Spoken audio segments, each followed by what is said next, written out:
नमस्कार दोस्तों। सोने का फल। एक बाप बेटा एक स्कूटर पर कहीं जा रहे होते हैं, तभी बाप की नजर सड़क के किनारे कुछ लड़कों पर पड़ती है जो कीचड़ में कुछ ढूंढ रहे होते हैं। वो अपना स्कूटर रोकवा लेते हैं और पूछते हैं कि बेटा आप लोग क्या ढूंढ रहे हो। इस पर एक लड़का बोलता है कि हम सोने का फल ढूंढ रहे हैं। लड़कों की बात सुनकर पिताजी का ध्यान एक ऐसी चीज पर जाता है जो सोने के फल की तरह चमक रहा होता है। फिर पिताजी के दिमाग में ख्याल आने लगते हैं कि काश सोने का फल मेरे बेटे के पास आ जाए तो ना सिर्फ मेरी बल्कि मेरे बेटे की भी जिंदगी बदल जाएगी। इस तरह सोचते सोचते पिताजी ने अपने बेटे को उस कीचड़ में धक्का दे दिया और कहा तुम्हें किसी कीमत पर भी वह फल लाना है।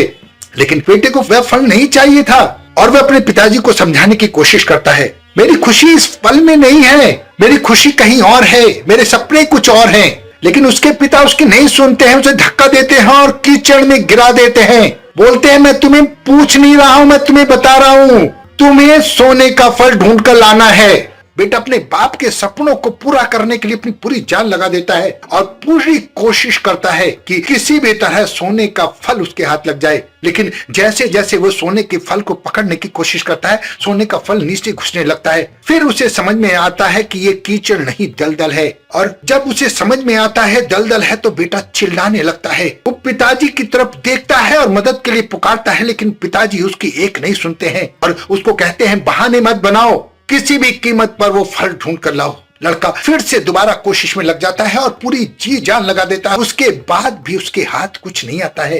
अब वो धीरे धीरे नीचे चला जाता है और मर जाता है। तब जाकर उसके पिताजी को एहसास होता है कि उसने कितनी बड़ी गलती की है और वो वहीं बैठकर रोने लगते हैं, चीखने लगते हैं, चिल्लाने लगते हैं। तभी वहां पर एक साधु आता है। साधु उस आदमी से पूछता है क्यों रो रहे हो तुम। तब वो कीचड़ की ओर इशारा करते हुए बोलते हैं कि मेरी गलती से मेरे बेटे की जान चली गई है। तब साधु कहता है जिस सोने के फल की वजह से तुमने अपने बेटे की जान गंवा दी, उस कीचड़ को एक बार ध्यान से देखो। तुम कैसे महसूस कर सकते हो इसमें कोई सोने का फल है। ध्यान से देखते तो तुम्हें लगता कोई फल है ही नहीं। ये बात सुनकर आदमी को गुस्सा आया और कहने लगा क्या बात कर रहे हो। तब उस साधु उस कीचड़ के ऊपर एक वृक्ष की ओर इशारा करते हुए कहते हैं कि तुम्हें जो नीचे फल दिखाई दे रहे हैं वो पेड़ की परछाई है, असली फल तो पेड़ के ऊपर है। फिर वो साधु उस आदमी से कहता हो अगर तुमने अपने बेटे से पूछा होता तुम्हारी खुशी किसमें है तो शायद तुम्हारा बेटा आज जिंदा होता